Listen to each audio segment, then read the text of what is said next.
Hello, everyone. I'm Paolo Ardoino. I'm the CEO at Tether, and I'm very excited to be here also this year at Token2049.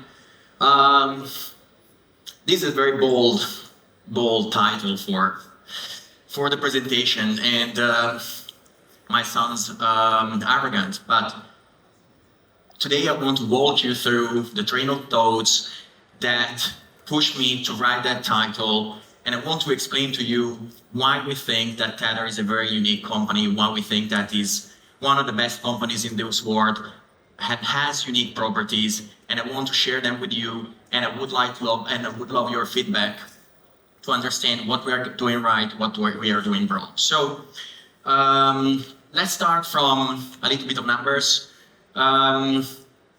We started in 2014. Tether is the company that created the stablecoin industry. We issued the first stablecoin USDT in 2014, completely different market, completely different ecosystem in crypto. Today, we just passed $148 billion. That is a huge mark. I wish I could claim it's because we were great. Actually, you made it, right? That is the huge difference. It's because of you, it's not because of us. It's your trust, it's your adoption, it's the way you use it in your day-to-day life. We are going to see it a bit, we have 400 million people plus in the emerging markets in developing countries using USDT to save themselves and their families from high inflation, from failing national currencies, and for remittances, and you name it. Some more numbers. Last year was great for us, 13 billion in profits. We have almost 120 billion in US Treasuries exposure. Now I think that we're at a stage where we could say that from 19th largest country in the world, as holder of US Treasuries, now we are the 18th largest one. We surpassed Germany. How crazy is that, right? So a small company like Tether, like now holds more treasuries than Germany, I think than UAE, than Spain, and Australia, and so on. Very, very humbly. We also hold more than 100,000 Bitcoin and 50 tons of gold. That is very, very relevant because we are seeing how, the potential future instability of the world, or at least the current one, would bring these two assets to be the perfect hedge to whatever craziness and apocalypse could happen in the next few years. But, of course, we are talking about numbers, we're talking about profits, but about those $13 billion, how much we distributed last year to our shareholders? Less than 5%, right? Which company, which VC, which Silicon Valley-based company would share, these are profits, not revenues, which one would share so little? Why we share so little? Right, to our shareholders. The reason is that we believe we are a company that is based on passion, on ethos, philosophy. We come from the Bitcoin world. The reason why we have so many Bitcoins is because we believe that Bitcoin is one of the best assets. It's the only asset that is governed by math. It's not governed by humans. Humans mess up. Every 4 or 5 years, a few years in the central banks, in each central bank, there is a new person or a new human or a group of humans that will change the rules. The only certainty that we have in the universe is math, and Bitcoin is the only currency that is governed by math. Yeah.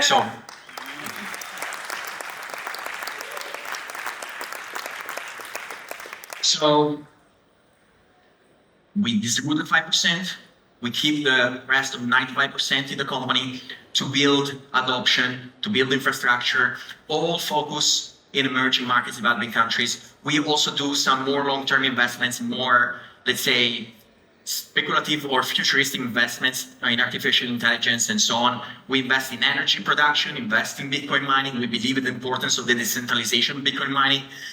We invest in biotech and brain-computer interface. You will see in a bit, but our focus is how a company that started from a small idea in 2014 can be a net positive for the world and trying to be the real, not be evil company, right? How we can also force ourselves to not be evil ever. So we think that we studied and we thought a lot about it, and we think that the reason why we can do this is that we have a very interesting set of incentives. So we have three key things in the company. We have philosophy. We come from the Bitcoin world, so philosophy and ethos is truly important to us. We have a tech vision. We are building some crazy technology. I want to show it later. And we have the capital, right? So if you have only two of these three things, then actually it's very hard to run a company that is ethos driven and is like society improvement driven. Let me explain why, right? So if you have the philosophy, let's say that you have the best intentions and you have the best technology in mind, but you lack the capital, you go to a VC, you ask for money, and the VC will ask you, all right, how you can hook your customers to you, how you can jail your customers with you in order for them never to leave so that you can milk them until the end of time. So if you have the two things without the capital, it never work. Of course, if you have the capital and tech vision, probably you are going to build some glasses that spy people and learn. I was reading today that on Twitter that you do that stuff. And if you have capital and philosophy, good luck in building something meaningful. So I like to split basically how I see TradFi and what we did with USDT to TradFi and also to Big Tech and what our aim with Big Tech. So I think that with TradFi, we have been seeing how every single transaction that we are doing and still doing in the traditional financial system has too many intermediaries, right? Every single bit of information, financial information, goes through multiple intermediaries, and each one of them will milk a little bit of a fee out of your transaction, making it absolutely inefficient, slow, and costly. Right? I write here death by 1,000 intermediaries. Big Tech the same, right? Imagine today you are in this room, you take out your phone, and you send a WhatsApp message to your neighbor on the same chair. What is happening is that message will travel thousands and thousands of miles to Ireland and then back here, right? So imagine every single call, every single WhatsApp message, every single video, every single photo that you put there will travel thousands and thousands of miles in a useless way because you are sitting nearby the guy, right? So this is why the servers in the tech industry, in the big tech industry, are the intermediaries. So finance and tech suffer from the same issue. Too many intermediaries. With Tether, we want to fix that. We did that with USDT. We are removing all the unnecessary intermediaries from the financial system. There are so many new stablecoins, so many new products in the crypto industry and the digital asset industry that will continue to foster this ethos, this initiative that was started in 2014 by Tether. In the end, I believe that in the next 10 years, every single asset will be on chain. Every single asset will be available to everyone in a fair way, in a more democratic way.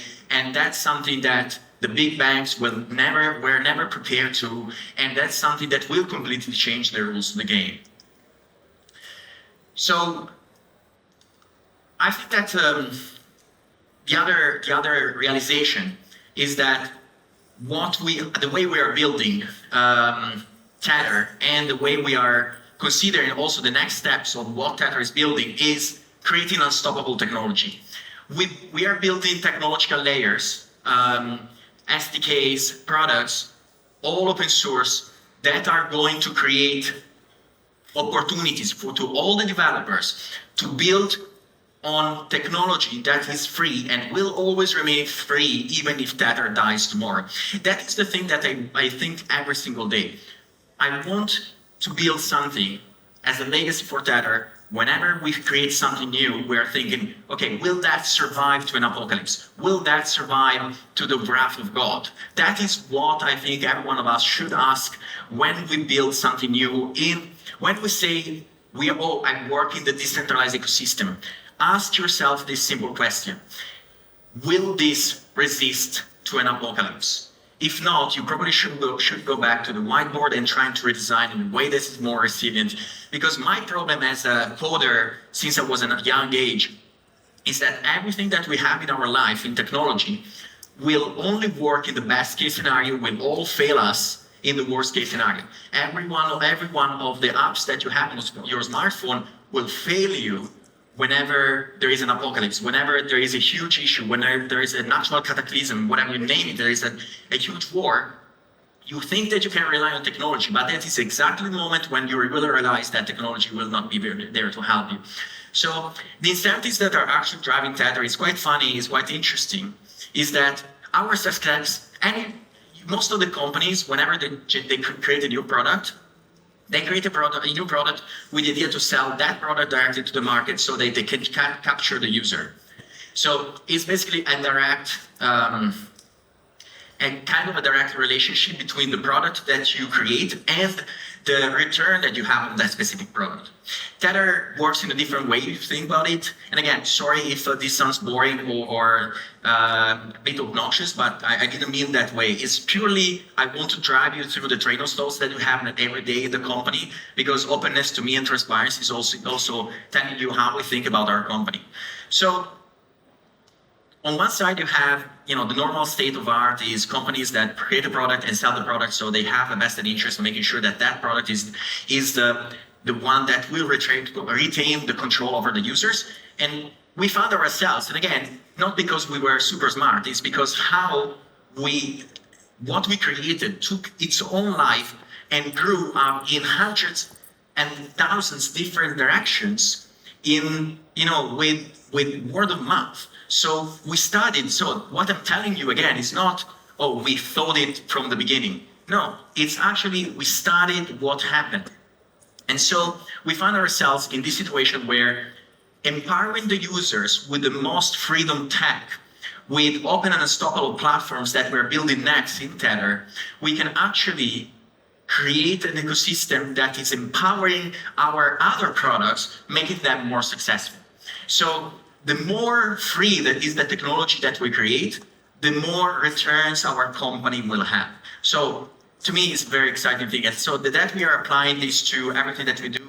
We have an educational platform that we are developing. We have a biotech arm called Tether Evo, that stands for evolution. We have Tether Data, invest in AI, invest in brain-computer interfaces and similar. We have Tether Power. We invest more than $2 billion in energy and Bitcoin mining. And we have Tether Finance, that is basically what covers everything.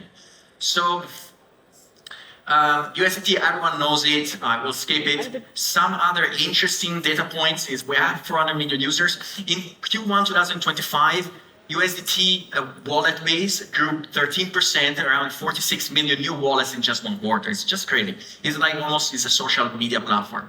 And 30%, the thing that makes me more proud is that 37% of this user base is using USDT as a savings account. USDT is used by all the unbanked, all the people that are left behind by the traditional financial system.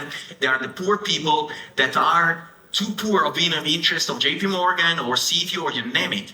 They are not generating enough commissions per year to justify their bank account open. And sometimes you hear talking about that as a niche. There are 3 billion people, half of the population of the world, how they can be considered a niche.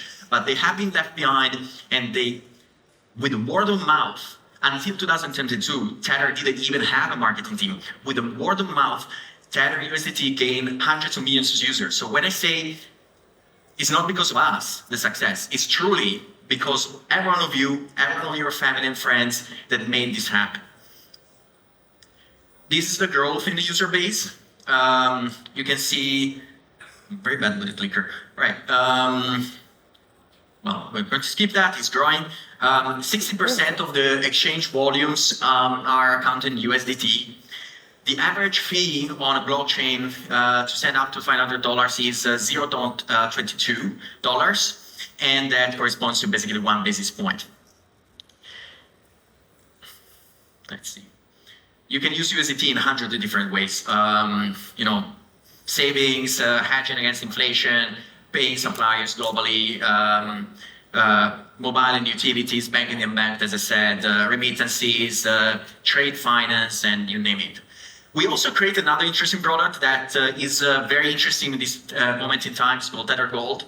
Again, this thing is quite interesting because with Tether Gold, while we make money and on the interest rates on USDT, it's impossible to make money on Tether Gold because you have gold reserves, physical gold reserves in a vault.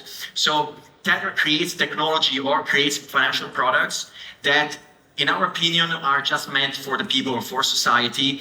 We don't care about their profitability in, when we launch them. We just care that they are the right thing at the right time for society. Tether owns 50 tons of gold, and Tether Gold as a stablecoin has around 7.7 tons of gold as backing for around $800 million. And as the 50 tons of gold that Tether owns are part of its own ownership. Hadron, we created the tokenization platform. Everyone is talking now about real-world assets. We created the tokenization platform that is fully non-custodial. You find it at hadron.tether.io. So here again, we created a platform that is fully non-custodial so that you have the control over the smart contracts that are powering your real-world asset. You don't like the product, you go away, you find another provider, you build your own interface. We don't care, right? We just want you to have the best tool for your job, and we never want to hook you to our product. You should be free to choose whatever. This other product is very cool. So it's called WDK's Wallet Development Kit. It's an open source platform. We are going to release the new version that is probably 100 times more cool and complete. It does everything from, supports USDT and in all the different chains, plus USDT 0, supports Bitcoin. We are going to support also like network. And you can extend it to support any token you want, but already support more than 10 different blockchains. The beauty of it is that we believe the future will require to have billions or trillions of wallets. AI agents will have their own non-custodial wallets. By the way, this library, you can create any wallet without any API key. I really dislike when I have to use a new platform or a new software development kit, and I've been asked to sign up and get an API key so that I will be stuck forever on that service, on that product, right? I want to give you the tools. We want to give you the tools so that you will remain free. You have the source code. You have everything in your life to build the best experience. Whatever product you are creating is a wallet, is a website. You want to add a wallet experience in a website. You want to create an AI agent with a wallet. That wallet should be non-custodial, and we are giving you the tools to do it. And you can support whatever token you want out of this. We built Kit, that is a peer-to-peer telecommunication platform, highly scalable, completely unstoppable. Work here, work anywhere. You can do calls here, voice calls, video calls, file sharing. Is again completely peer-to-peer without servers. The data stays on your smartphones. Is the thing that in the apocalypse, that is a perfect example. If in an apocalypse you use Kit, that's probably the only thing that will continue to work. Every one of you would be probably familiar with what happened in Spain. We are adding a feature to Kit so that even if electricity blows up and nothing will work, you can still use Kit as a peer-to-peer system with your neighbors and to chat and communicate, right?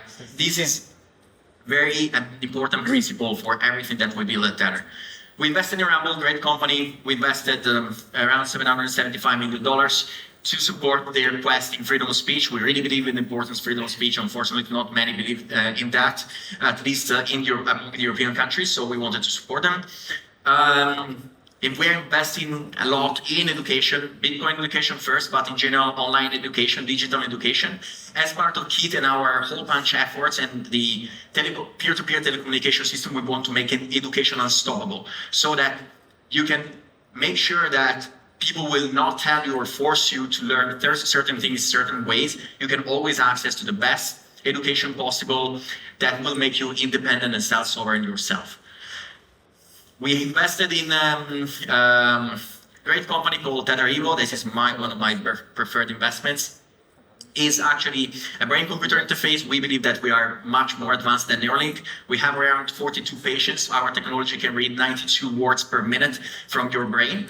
And it's fully will allow us to create what I call the brain operating system. Will be a fully open source operating system that we want to create to help people to build on this product that can be integrated with and help people that have disabilities, that have ALS and other diseases, degenerative diseases, right?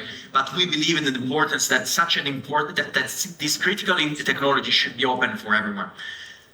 Coming soon, we are heavily invested in Tether AI will be a peer-to-peer AI platform.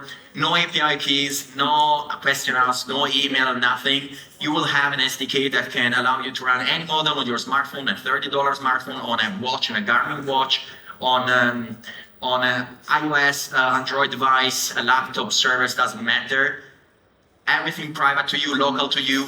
We will never get your data. We don't want your data. That's how technology should be and what internet was supposed to be. I just believe that at this point, we realize that Tether is more than a stable coin, but it's actually the stable company.